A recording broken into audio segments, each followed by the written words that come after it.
हाय दोस्तों, आप सब कैसे हैं। आप सभी का हमारे YouTube channel institute coaching classes पर स्वागत है। आज हम एक नए वीडियो के साथ आए हैं।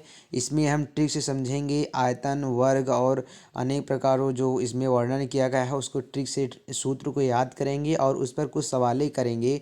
और ये कक्षा नाइन्थ और टेंथ के लिए बहुत ही ज़्यादा महत्वपूर्ण होने वाला है ये वीडियो। और बाकी सभी के लिए है, वो खास कर नाइन्थ और टेंथ के लिए बता रहे हैं। बाकी ये कंपटीशन लाइन बहुत ज़्यादा पूछा जाता है और अनेक प्रकार से जैसे सवालें बनती हैं। फिजिक्स में भी इसी के बेस पर फिजिक्स में भी कक्षा 11 में 12 में कुछ सवालें मिलती हैं। तो चलिए अपने टॉपिक पर चलते हैं। पहला जो हमारा यह है, जो इसमें परिमित होता है, ये जो इसमें दिया है आयतन में परिमित होता है जो बराबर 2 गुणे लंबाई प्लस चौड़ाई होता है। और इसके जो बराबर होता है कुल लागत होता है बटे दर प्रति इकाई होता है।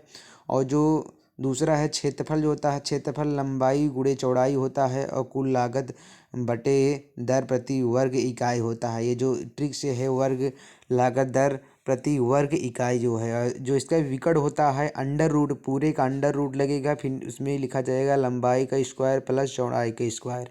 और इसके बाद हम चलते हैं वर्ग पर। तो वर्ग है जो है क्षेत्रफल बराबर भुजा स्क्वायर बराबर विकर्ण स्क्वायर बाई 2 होता है, बराबर कुल खर्च बटे दर प्रति वर्ग इकाई। ये इसका ट्रिक है। और इसमें जो दूसरा है परिमित बराबर 2 गुणे भुजा होता है, मतलब 4 गुणे भुजा बराबर कुल खर्च बटे दर प्रति इकाई होता है। फिर तीसरा जो है भुजा बराबर क्षेत्रफल होता है, अंडर रूट में होता है, भुजा बराबर अंडर रूट में क्षेत्रफल होता है।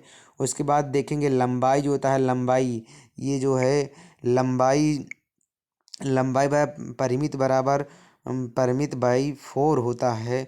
और जो इसका विकर्ण होता है, विकर्ण बराबर अंडर रूट 2 गुणे भुजा बराबर 2 गुणे क्षेत्रफल पूरे का अंडर रूट।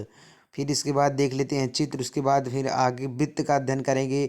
वृत्त की जो परिधि होती है 2 पाई r होती है और बराबर होता है पाई d होता है, यानी d से इसे प्रदर्शित करते हैं। वृत्त की जो त्रिज्या होती है आर से डिनोट करते हैं, और जिसको जो आर इज इक्वल टू होता है व्यास, जो होता है व्यास बाई 2, यानी व्यास का जो आधा होता है वही त्रिज्या होती है, d/2 कह सकते हैं इसे।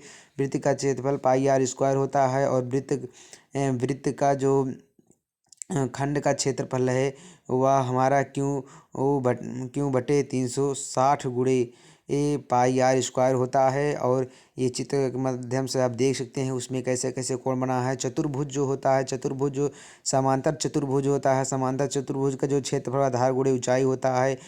और सम चतुर्भुज जो होता है, और सम चतुर्भुज का जो क्षेत्रफल होता है 1/2 गुणे विकर्णों का गुणनफल होता है, गुणनफल बराबर यानी इक्वल टू 1/2 गुणे AC गुणे BA। इसमें देख सकते हैं जो त्रिभुज त्रिभुज ABCD जो है इसी में से बता रहे हैं। और जो तीसरा इसका समलंब चतुर्भुज जो होता है, समलंब चतुर्भुज का जो क्षेत्रफल होता है 1/2 गुणे समांतर भुजाओं का योग गुणे ऊंचाई होता है। इसके बाद हम आगे देखेंगे, सभी का स्क्रीनशॉट करके रखते रहिए।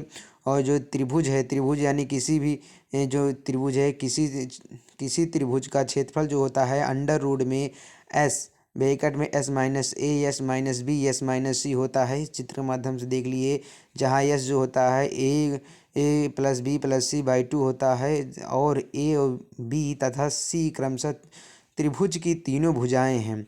अब दूसरा देखेंगे हम समबाहु त्रिभुज का क्षेत्रफल। जो समबाहु त्रिभुज का क्षेत्रफल होता है वो √2/4 गुणे भुजा स्क्वायर होता है। और तीसरा देखेंगे समबाहु त्रिभुज का लंब क्या होता है, √3/2 गुणे भुजा होता है। और समद्विबाहु त्रिभुज का जो होता है इक्वल टू होता है 1/2 गुणे आधार गुणे ऊंचाई होता है। और 5 जो है पांचवा जो है समकोण त्रिभुज का क्षेत्रफल 1/2 गुणे आधार गुणे ऊंचाई होता है।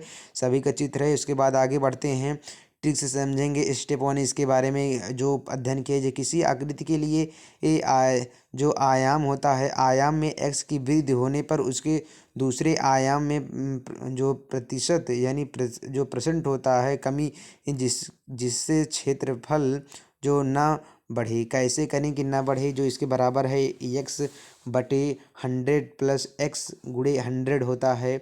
ये होता है। दूसरा जो है किसी आकृति के एक आयाम में x% की कमी होने पर उसके दूसरे आयाम में प्रतिशत वृद्धि, जिसमें क्षेत्रफल जो होता है ना घटे, x/100 माइनस एक्स गुणे एक्स। इसमें जो कुछ एग्जांपल है, किसी आयतन की लंबाई में 25% वृद्धि कर दी जाती है, उसकी जो चौड़ाई में कितने जो परसेंट यानी प्रतिशत कमी कर दी जाए कि क्षेत्रफल में कोई अंतर ना हो। तो इसे जो सॉल्व है इसका देखिए, अभिष्ट कमी है जो, यानी 25 कहाँ है, एक्स का मान दिया है 25% ना, तो एक्स का मान रखेंगे 25%, 25 रखे 100 प्लस सूत्र देखिए ऊपर लिखा है, सबसे ऊपर पहला वाला जो सूत्र है प्लस 25 है गुणे 100 है, बस उसी को डिवाइड करके 20% लाए हैं आंसर। उसके बाद तीसरा जो देखते हैं, तीसरा जो ट्रिक से, किसी आकृति के एक आयाम में एक्स की वृद्धि व कमी हो तथा दूसरे आयाम में अपरिवर्तित रहे तो उसे आकृति के क्षेत्रफल में क्रमशः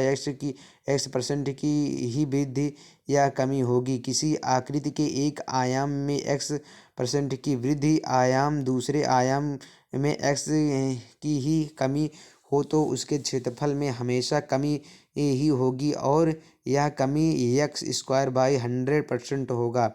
एग्जाम्पल के माध्यम से आप देख सकते हैं कैसे एग्जाम्पल किया गया है। कुछ जूम करके दिखा देते हैं कि एग्जाम्पल में जो सवालें हैं कैसे दी गई हैं।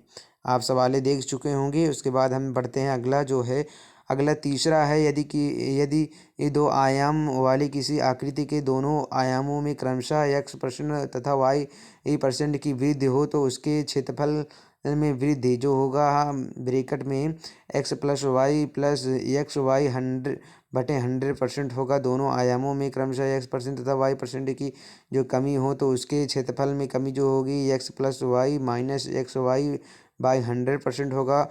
जो तीसरा है, दोनों आयामों में से एक आयाम x की वृद्धि x% है, x% की वृद्धि तथा दूसरे आयाम में y% की कमी हो तो उसके क्षेत्रफल में वृद्धि या कमी जो होगी +x-y-xy जो बाई 100% होगा।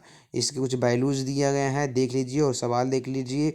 बस कुछ नहीं है, x और y का मान रखना है, बाकी उसी सूत्र पे है, ट्रिक के माध्यम से आप समझ लेंगे। और जो तीसरा ट्रिक माध्यम से है, यदि कुछ आयाम जो वाली किसी आकृति जो होती है उसमें समझेंगे। पहला है, दोनों आयामों में क्रमशः x% तथा y% की वृद्धि हो तो उसके क्षेत्रफल में वृद्धि x+y+xy/100 वही पूरा सेम है, उसी सूत्र पर रखा गया है। तीसरा है ये। उसके बाद देखेंगे जो पांचवा, यदि किसी आयतन में लंबाई या चौड़ाई में या किसी समकोण त्रिभुज या किसी समद्विबाहु त्रिभुज के आधार पर ऊंचाई अपने का n गुना हो जाते हैं तो उसके क्षेत्रफल में n वृद्धि n-1 गुणे 100% हो जाएगा। इस पर कुछ सवाल, एक नीचे सवाल दिया गया है, सवाल को समझ लिए, बाकी ट्रिक से है, इस सूत्र रखने पर आ जाएगा। फिर उसके बाद छठवीं है, इसी तरफ सवाल देख लीजिए। सवाल को जूम कर दे रहे हैं, सवाल को देख लीजिए। सवाल इसी सूत्र पे जो सूत्र दिया गया है, पहला a गुणे a l+b-a का वर्ग है, इसी को देख लीजिए। और ये जो सूत्र है, सूत्र पर यही पूरी सवाल है, ये सवाल समझकर अपने कॉपी में लिख लीजिए। उसके बाद ये छठवीं नंबर सवाल, ये छठवीं थी। अब ये देखेंगे 8वीं नंबर जो सवाल है, ट्रिक से समझेंगे। ये देख लीजिए, पूरा सूत्र पे रखा गया है, सूत्र पर अच्छी तरह समझिए और सूत्र पर वही सवाल जो सूत्र दिया गया है 4a गुणे al-a वर्ग पर है। और जो प्लस वाला है 4a गुणे l+a है, इसी पर है भुजा है, a यानी हमारे भुजा है, इसी पर सवाल रखी गई है, इसे देख कर समझ लें। उसके बाद फिर हम देखते हैं 7वां नंबर जो है, इसी तरह पूरा सेम इसमें ट्रिक से समझाया गया है, आप समझकर इसे कर लीजिएगा। और इसमें जो अंडर रूट लगा है, यानी कि ये जो 2a गुणे l+v-2a वर्ग इकाई है, इसी पे जो सवाल रखा गया है, इसी पे रखा गया है। कोई आपको परेशानी नहीं होगी, बस यही सूत्र पर रखिए, सवाल आ जाएगी। उसके बाद एक ट्रिक से समझाया जा रहा है, इसीलिए इसमें हम आपको लिख के नहीं बता रहे हैं कि बढ़िया आप सोल्यूशन निकाल लें। और इसमें जो आज का आखिरी सवाल होगा, आखिरी टाइप्स होगा 9 जो होगा, ये सवाल में देख लिए। ये दो एक केंद्रीय वृत्त की त्रिज्याएं क्रमशः जो हैं r1 तथा r2 और परिधियां क्रमशः c1 तथा c2 हो तो r1 - r2 = 7 y A44 bracket में C1 - C2 है। तो इसी पर पूरा सवाल दिया गया है, इसी सूत्र पर रख देंगे, इसका मान रख देंगे तो हमारा आंसर आ जाएगा। आई होप ये वीडियो आपको समझ में आया होगा तो लाइक कीजिएगा, और इस चैनल पर नए आए हो तो प्लीज़ इसे सब्सक्राइब कीजिएगा, जिससे इसी तरह अनेक प्रकार के हम जीके जीएस के चैनल और जीके जीएस और कक्षा 12 के मैथ और कुछ कक्षा 9th और 10th के सूत्र वो जो ट्रिक्स से समझाते हैं। इसी प्रकार के वीडियो देखते रहिए और धन्यवाद।